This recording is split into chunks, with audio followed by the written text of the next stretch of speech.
everyone to another Ref Brandon and the Todd Family YouTube video, wherever you are, whatever you may be doing. Thank you so much for making Ref Brandon and the Todd Family a part of your day. We always greatly appreciate it. I hope and I trust that everybody has had a wonderful weekend as we get set to start another new week, the first full week in the month of November. Hard to believe we're already in the month of November. But if you jump on here live on this Sunday evening, feel free to leave a comment in the comment section down below. Make sure to give the video a like, a thumbs up. If you have not yet subscribed, please do so and share the video on all social media platforms. Tonight we're going to be talking some college football. So any thoughts on college football from the last 5 days, please feel free to let me know. Not going to bring up anything from Tuesday, Wednesday, or Thursday. It's always, for the most part, either Conference USA games or MAC games, and I don't think anybody really cares about any of those. I'm doing fantastic, Marcus. Hopefully you are as well. Marcus, let me tell you real quick the kind of weekend I've had and how busy I've been. Friday morning, got up, went to work, left work, drove to the football stadium for high school football, got home Friday night, close to midnight, took a shower, went to bed, got up Saturday morning, went to work, left work, went to Salty Nakuchi for a wrestling show, got home close to midnight, got up this morning, went to church, left church, went to Clemson to donate blood, and just got home a couple of hours ago. So I have not had time to do anything this weekend. So tomorrow will be my try to watch the college football I can day, since I have zero plans tomorrow. But I do want to bring up Friday night's game because it's one of the group of 5 teams that has a chance to go to the playoffs. Hey there, Jan. Glad to have you here. Memphis defeated Rice 38-14. Now, as far as yesterday goes, North Carolina finally gets back in the win column. They defeat Syracuse 27-10. Now, I will say, I still don't think Bill Belichick is a very good coach, especially at the college level. But I got to give him credit because they're mid-late September, early October. North Carolina looked lost. They looked hopeless. They looked horrible. They looked awful. They looked terrible. But the last 2 games, they've actually looked like a competent football team. So that means they have not quit on Coach Bill Belichick, which is a good thing. Hey there, Sands. Glad to have you here.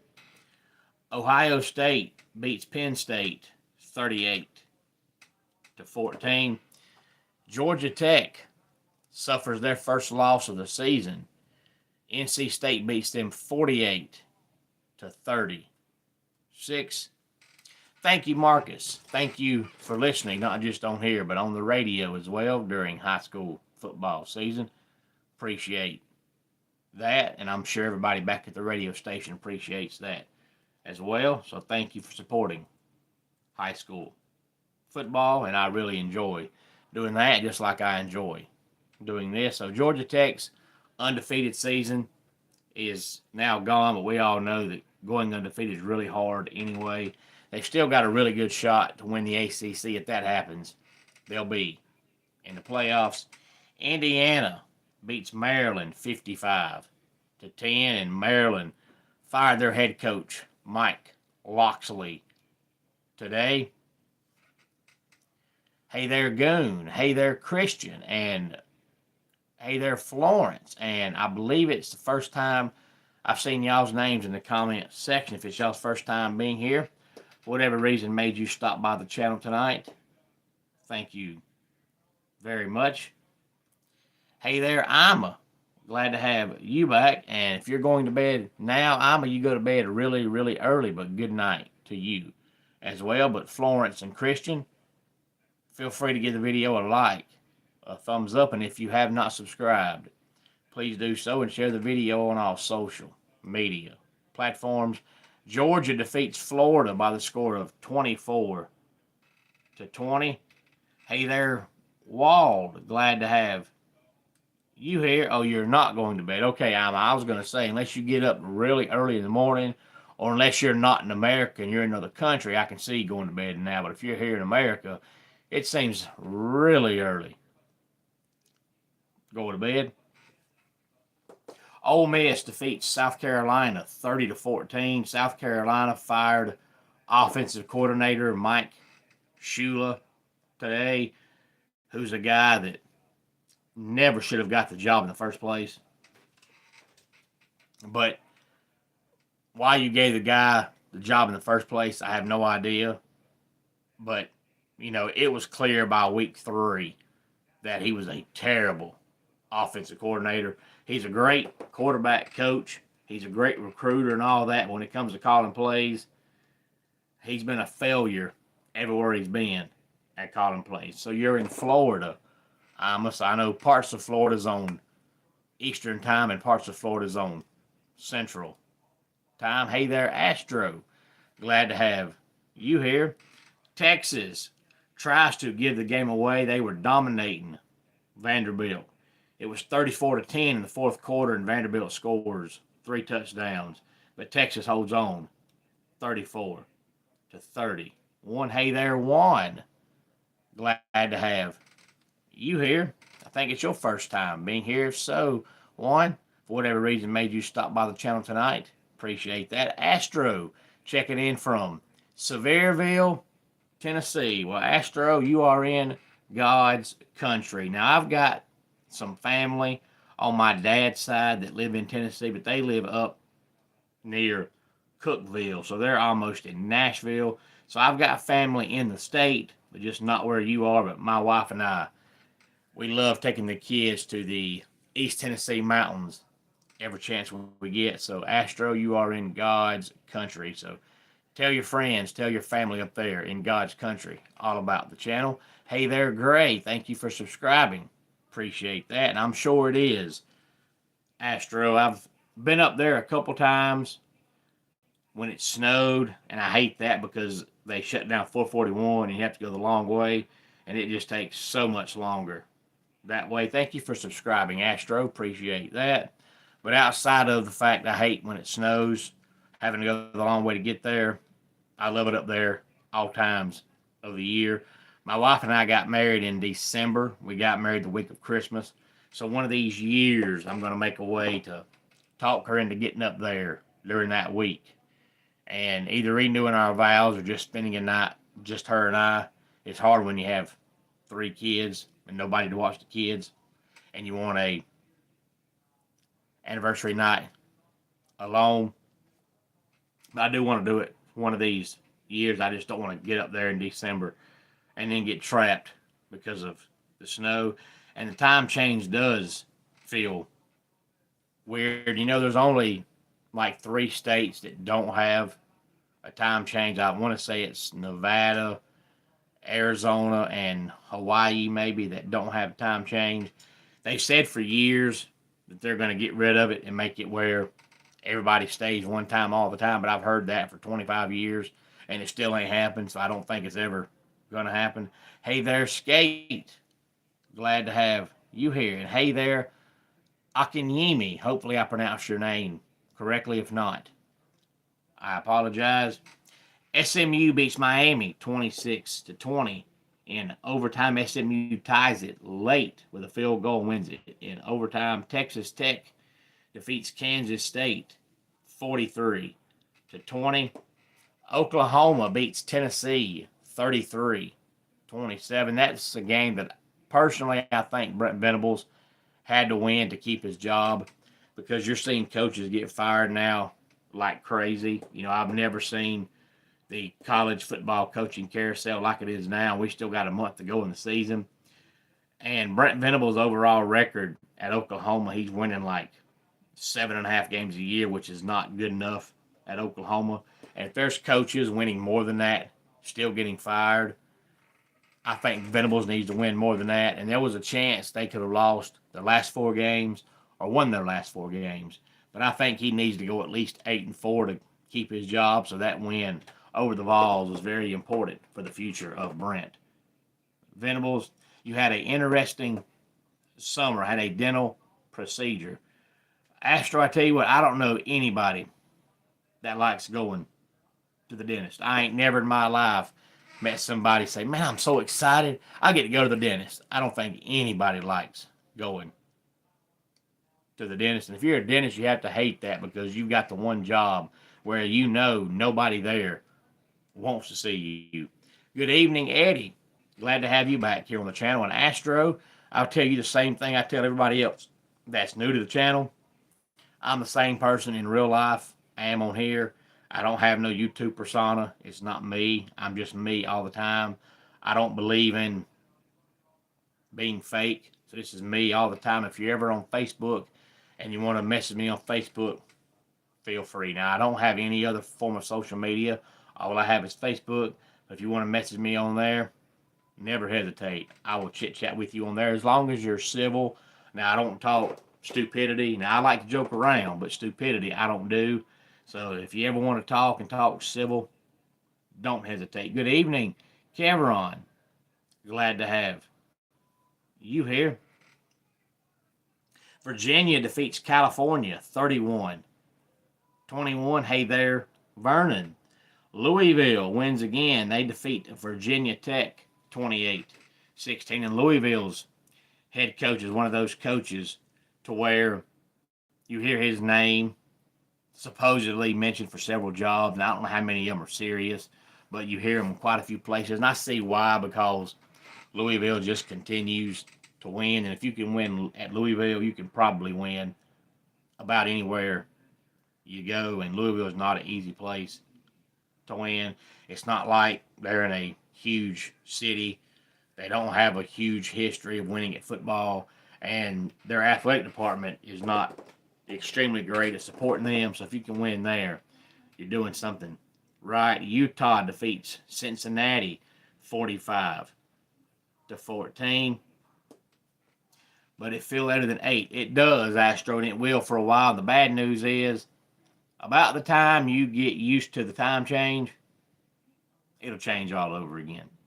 Michigan defeated Purdue 21-16, and West Virginia defeats Houston 45-35. Now, going into that game, Houston was 7-1, and West Virginia was 2-6.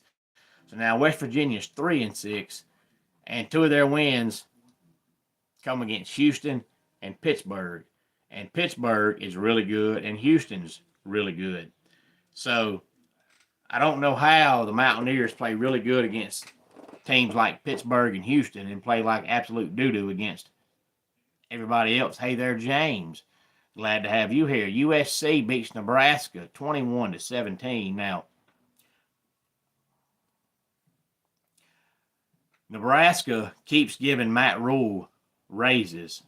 And Matt Rule, if you just look at, the totality of Nebraska, you think, okay, he's improving because their win total is going up each year. But then you look at what he's done against ranked teams, and he's like 10 or 0-11 at Nebraska against ranked teams, but like 2-25 all time against ranked teams. So when you can't beat a ranked team, you're only going to go so far, because when you're in Nebraska, you're going to play a minimum of 4 ranked teams every year. And if you can't beat any of them, then you're looking at a minimum of 4 losses every year. Now, 8-4 looks good when you've been going 5-7 or 6-6. But then when you get to 8-4 and you can't get past 8-4, then all of a sudden 8-4 don't look that good. And Herb, I'm glad to know how you feel about Dabo, but the only way Dabo is not coaching at Clemson next year is if Dabo decides himself he's not coaching. But Dabo's not getting fired this year, and Dabo shouldn't get fired this year. Now, if they come back next year and they're as bad next year as they are this year, then you might have a point. But you're talking about a guy that took over a team that is a history of 7 or 8 wins. That's all you do. And this guy comes in and takes you to 4 national championships, wins 2, and was just in the playoffs last year, and all of a sudden the very next year you fire him? No. When you win national championships, you get a grace period. Now, the other coaches that are getting fired are not winning national championships. Plus, they have some baggage off the field that makes people not like them. But when you win national championships, especially at a program that doesn't have a history of winning them, you get a grace period. And this is Dabo's grace period. Now, next year, if they come out and they're 4-8 or 5-7, then we can talk.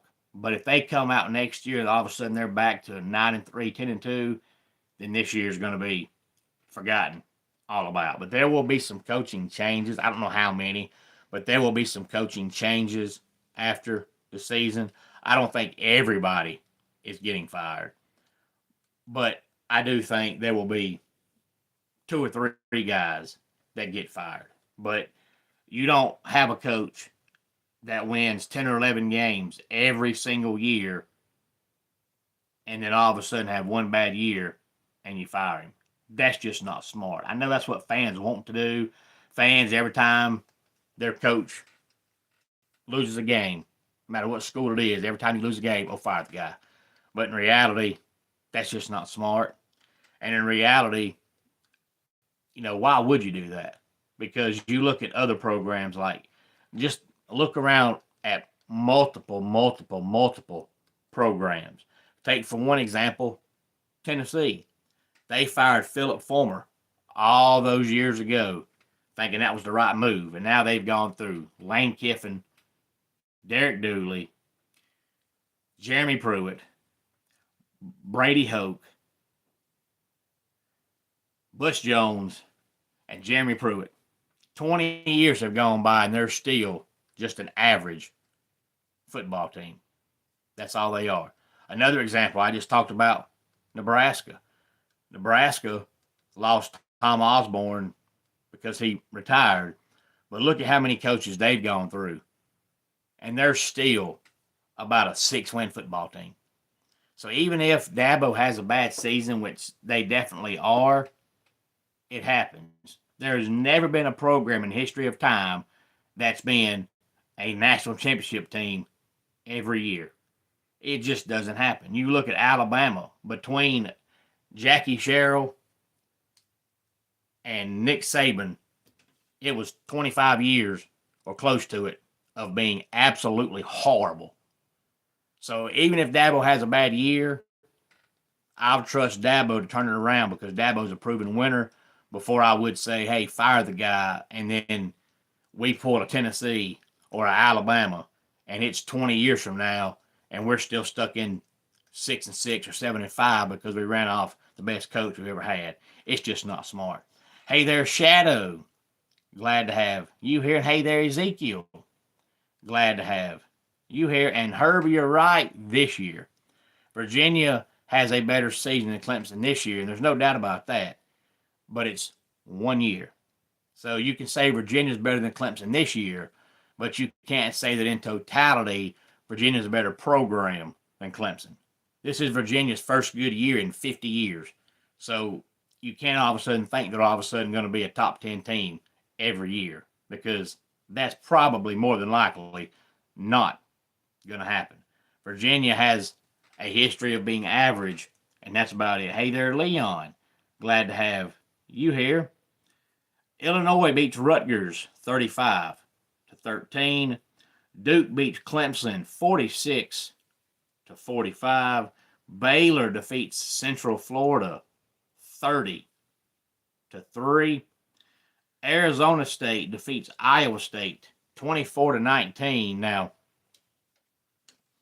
Iowa State started out 5-0 and has not won a game since then. Hey there, Patrick. Glad to have you here. And you say you're a Tigers fan, so glad to have you on board. And Herb, again, you're right. That's the way it is at most programs. LeBeau, glad to have you here. And if Dabo hadn't won a national championship, he'd probably be now in consideration for being on the hot seat. But when you've won not one but two, and you're one of only 3 current coaches who have won a national championship, you don't get fired because you had one bad season. It just doesn't happen. Hey there, LeBeau. And what's up with you, LeBeau? Glad to have you here. If it's your first time being here, whatever reason made you stop by the channel tonight, thank you. But Arizona State right now is being quarterbacked by Jeff Sims because their quarterback Levitt is out for the season. But Jeff Sims has been playing college football since Frank Howard coached at Clemson. I don't know how many years he has left of eligibility, but it can't be very many. Pittsburgh beat Stanford 35-20. Fresno State beat Boise State 30-7. And Mississippi State beat Arkansas 38-35. It's good to have you here nevertheless. Bo and Herb, I guess you must be a Janet Jackson fan. She had a couple songs I liked, but I wasn't a huge fan of hers. Kansas beats Oklahoma State, who just continues their just dreadful season, 38-21. Kentucky beats Auburn 10-3, and then Auburn today fires Hugh Freeze. I thought it was coming, but I thought they'd wait till the season ended. But now they've lost, I believe, 5 in a row, and you play Kentucky, who's absolutely dreadful, and you score 3 points. Now, I'm not a Hugh Freeze fan. I've never understood the love behind Hugh Freeze, and I've talked about this before, but when Hugh Freeze coached at Ole Miss, that's back in the days when it was illegal to pay players, and there's been multiple players that played for him at Ole Miss that have came out and said they got paid, and Robert Kimdichie and Laramie Tunsil were 2 of those players that have just basically come out and said everything they wanted, Ole Miss gave them. So Hugh Freeze was cheating at Ole Miss and paying players when it was illegal to pay players, and he still couldn't win. So if you're going under the table and doing stuff illegally and you still can't win, then why am I supposed to believe that when it's legal to pay players and everybody else can do it now, all of a sudden you're going to win? I just don't see it. I think he'd be great if he goes down the Butch Jones route and makes a living coaching at a Group of 5 school or a 1AA school, but at a Power 4 program, Hugh Freeze is just overrated. He always has been. But now this year, I feel bad for him because when your quarterback options are Ashton Daniels and Jackson Arnold, you're gonna suck. I mean, he had no hope. But you know they've gotten worse as the years went on, not better. Herb, I was also a very huge fan of Woody Dancer. The very first jersey I ever bought when I was in high school, I bought it was of Woody Dancer. I even went to a local sports shop and had them imprint his name on the back. Otherwise, it's just going to be a Clemson jersey with a 1 on it. So I got Dantzler put on it so you knew it wasn't just a 1 jersey. It was a Woody Dantzler 1 jersey. So I was a huge fan of Dantzler myself. Oregon State beat Washington State 10-7. Florida State beat Wake Forest 42-7. Florida State had looked awful the last month, and then they go out and just absolutely dominate Wake Forest. And Herb, I've been a Clemson fan since 1996. So I've been through the Tommy West years, and I've been through the Tommy Bowden years. And that's why I don't understand why Clemson fans are not happy this year. I know it's been a bad season. Hey there, Silent Flying Man. Glad to have you here. And I'm staying busy. As always, I know it's been a bad year, but even if Clemson finishes 4-8, let's just say they finish 4-8. Yeah, that's a terrible year by far. Dabo's worst season. And it's a little bit worse than what Tommy Bowden did or what Tommy West did, except for 98 when Tommy West went 3-8 back during 11-game seasons. But Tommy Bowden was a consistent 7-win coach. That's what he did. He might get you 9 one year. He's going to come back next year and get 6. But on the average, he won 7.5 games a year. So even if Clemson finishes 4-8 this year, Dabo still for his career averages way more than 10 wins a year, and I trust him to turn the program around. But if you've been a Clemson fan for 25, 30, 35 years, you know what it's like to struggle. You know what it's like to have a bad season. We have too many Clemson fans that didn't become a Clemson fan until Dabo took over. And then all of a sudden, when Dabo started winning, oh, rah, rah, rah, I'm a Clemson fan. So all you've experienced for the last 10 years is winning. So you weren't there through the Ken Hatfield days. You weren't there through the Tommy West days. You weren't there through the Tommy Bowden days. So you don't know what it's like to struggle. I can remember when Tommy West was the coach and Tommy Bowden was the coach, that if we made a bowl game, I was ecstatic. Now, of course, 25 years ago, there was only 20 bowl games. So you had to be decent to make a bowl game. Now there's 75 bowl games, so everybody goes. But 25, 30 years ago, there was only 20 bowl games. So you had to at least go 6-5 back when it was an 11-game season to go to a bowl. Now you can go 5-7 and go to a bowl game. And a team with a losing record has no business going to a bowl game. So bowl games now don't mean anything. But 25, 30 years ago, everybody knew that if you went to a bowl game, you were at least an average football team. Now you can be below average and go to a bowl game. And Herbie, you're right. I think they finally found the right baseball coach. Ever since they ran off for no reason at all, Jack Leggett, they have struggled to find the right coach. Monty Lee was not it, but I think they finally found him, and I think they're going to start winning. And they do use the portal. Herb, this year, they've got the receiver, Tristan Smith, who's a transfer.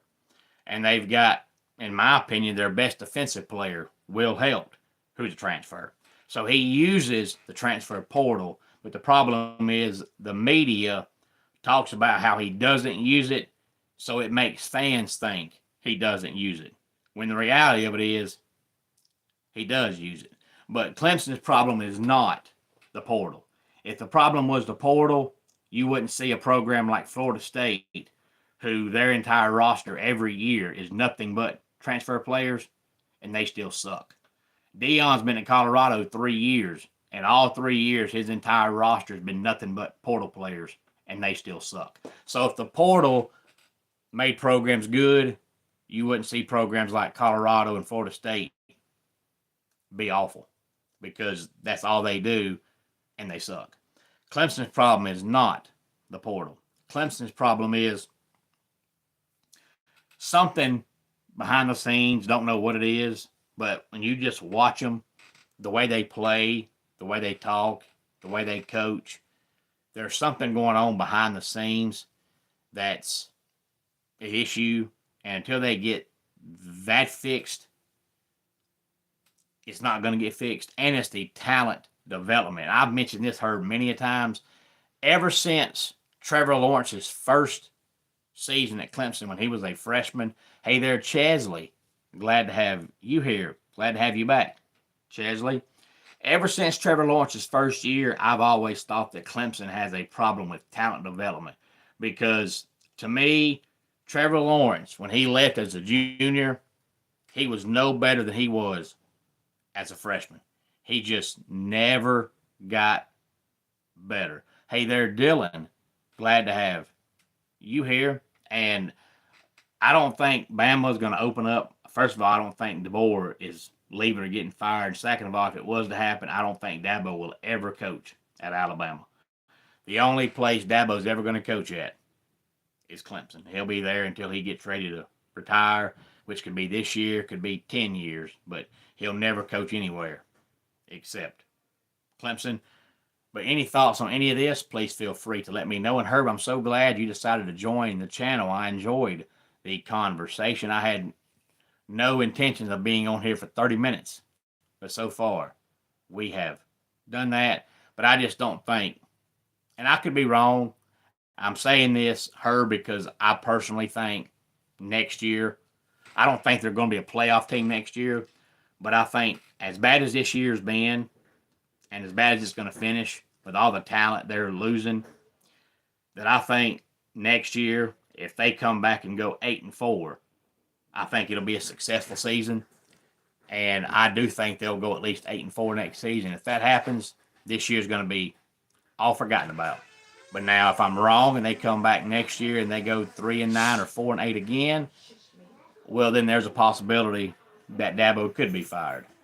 But I personally think he'll fire the coaches that need to be fired, and I think next year we'll turn things around. And I do think when you coach at Clemson, who never wins, and all of a sudden you win, and you win every single year, I think it earns you a long leash. But any thoughts on any of this, please feel free to let me know. Let's go ahead and get our dad joke of the day in here. I was going to change my clocks back an hour this morning, but I didn't have the time. And that does it for today's Ref Brandon and the Todd Family YouTube video. Until next time, it's Ref Brandon saying, just like in pro wrestling, life can be over by the count of 3. Tell your friends and family